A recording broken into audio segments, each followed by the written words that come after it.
শীঘ্রই এআইইউডিএফ এর 3 বিধায়ক অসম গণ পরিষদে যোগদান করবেন। আলগাপুরের বিধায়ক নিজামউদ্দিন চৌধুরী, সোনার বিধায়ক করিমউদ্দিন বরভুইয়া এবং হাইলাকান্দির বিধায়ক জাকির হোসেন লস্কর অসম গণ পরিষদে যোগদান করবেন।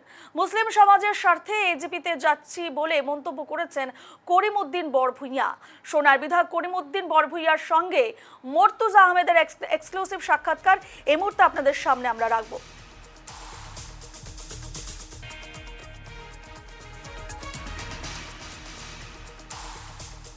আগের এক ফেসবুক পোস্ট এআইইউডিএফ বিধায়ক করিমউদ্দিন বড়ুয়াইয়া এআইইউডিএফ দল থেকে রিজাইন দিয়েছেন এবং এই পোস্টে এই মুহূর্তে সমগ্র নেট দুনিয়া বা বরাক উপত্যকায় এক আলোড়ন সৃষ্টি হয়েছে। কেননা বদরুদ্দিন আজমলের সব থেকে প্রিয় ব্যক্তি বা বদরুদ্দিন আজমলের ব্লু আইড বয় বলা যায় করিমউদ্দিন বড়ুয়াইয়া, এবং করিমউদ্দিন বড়ুয়াইয়া এআইইউডিএফ দল থেকে তিনি রিজাইন দিয়েছেন এবং আগন্তুক নির্বাচনী ভবিষ্যৎ কি হবে করিমউদ্দিন বড়ুয়াইয়ার, সেই বিষয়ে আমি আলোচনা করবো। এই মুহূর্তে আমার সাথে রয়েছেন করিমউদ্দিন বড়ুয়াইয়া। যেহেতু কিছুক্ষণ আগের একটা ফেসবুক পোস্ট এবং তারপর বিভিন্ন নেট দুনিয়ায় ভাইরাল হয়েছে এই পোস্ট, অর্থাৎ আপনি ইউডিএফ দলে আর নেই বা ইউডিএফ দল থেকে আপনি রিজাইন দিয়েছেন। আমি তো গত সপ্তাহে জানিয়ে দিয়েছিলাম যে আমি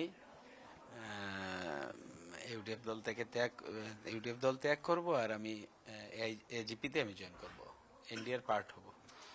তো এটা তো যদিও আমি রিজাইন আনুষ্ঠানিকভাবে আজকে দিয়েছি, কিন্তু গত এক সপ্তাহ আগে তো আমি অলরেডি ঘোষণা করেছি। আর আসামের মাননীয় মুখ্যমন্ত্রী মহোদয় প্রায় এক সপ্তাহ আগেই ঘোষণা দিয়েছেন যে আমি এজিপিতে জয়েন করব।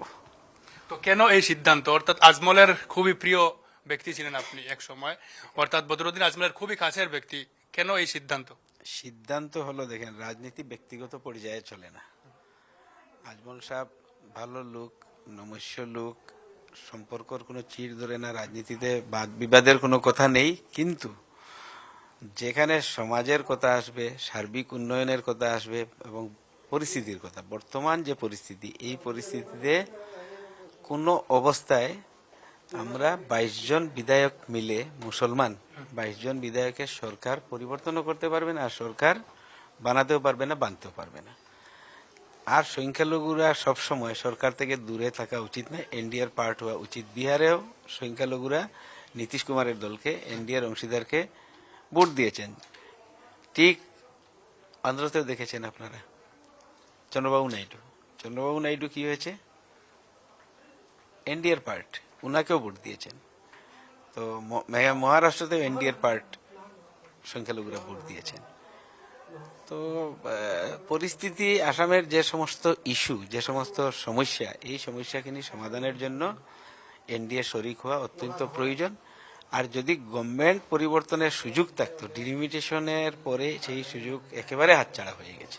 আর রাজনীতিতে ব্যক্তিগতভাবে আবেগ নিয়ে রাজনীতির কোনো স্থান নেই রাজনীতিতে। তো এই জন্যই দল ত্যাগ করেছি। দলের সঙ্গে কোনো বাদ বিবাদ, মান অভিমান, অভিযোগ কোনো কিছু নেই। দলের প্রতিজন সমর্থক, কর্মী, দলের নেতৃত্ব, দলের সহকর্মী, বিধায়করা, আর সবচেয়ে বড় কথা, মৌলানা বদরুদ্দিন আজমল সাহেব একজন ভালো মানুষ।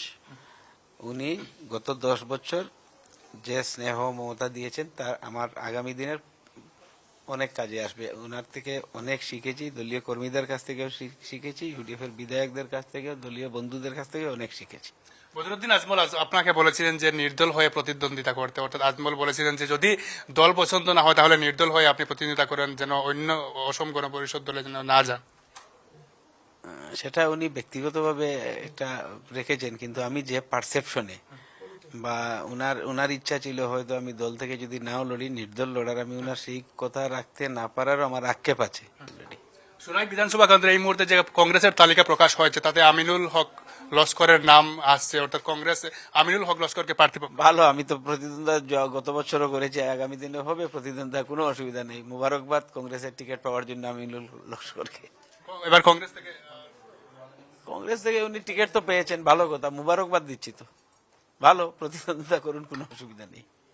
দলের বিপর্যয় শুধু আপনি নয়, আপনার সাথে আরো 2 জন বিধায়ক, অর্থাৎ নিজামউদ্দিন চৌধুরী, জাকির হোসেন লস্কর। এই 2 জনকে দল আগেই সাসপেন্ড করেছিল, অনেক আগে সাসপেন্ড করেছে। দলের বিপর্যয় বললে ভুল হবে। এখানে হাইলাকান্দিতে ডিলিমিটেশনের পরে 3টা সিট আমি দল ত্যাগ করেছি, তবেও বিপর্যয় বলবো না। আমি দল আমাকে সাসপেন্ড করিনি বা আমিও দল ছাড়িনি। পরিস্থিতি আলাদা হবে। বলা হচ্ছে যে আজমলের পরাজয়ের পর, অর্থাৎ ধুবড়িতে আজমলের পরাজয়ের পর দলের এই অবস্থা, অর্থাৎ আপনি দল থেকে এক প্রকার সরিয়ে গেছেন, অর্থাৎ তারপর থেকে দলের কোনো মিটিং বা দলের কোনো কার্যসূচিতে আপনাকে দেখা যাচ্ছিল না। না, দলের আমি কার্যসূচিতে ছিলাম না সেটা অন্য কথা, কিন্তু আমি যে দলে 10 মিনিট আগে পর্যন্ত ছিলাম সেই দলের আমি এগেনস্টে বলবো না, ভালো বলে আমি ছিলাম। ভালো থাকুক সবাই, সুস্থ থাকুক, এটাই কামনা করি। অভিযোগ উত্থাপন হয়ে আছে যে বদরুদ্দিন আজমলের পরাজয়, তারপর করিমগঞ্জ লোকসভা কেন্দ্রে পরাজয়, সেটার দায়ী কিন্তু আপনি। করিমগঞ্জে আমাদের ভোট মাত্র 29,000 হয়েছে, সেখানে হার জিতের কথা না। আর ধুবড়ির সব মানুষ যদি আমার কথায় চলে সেটা তো ভুল কথা হবে। আপনাকে যে বলেছে ভুল বলেছে। বিরোধীর মিত্রজোট নিয়ে বলবে, কি বলবে? বিরোধী মিত্রজোট তো আমি কি বলবো, আসামের মানুষ বলছেন যে আর নাটক দেখবো না।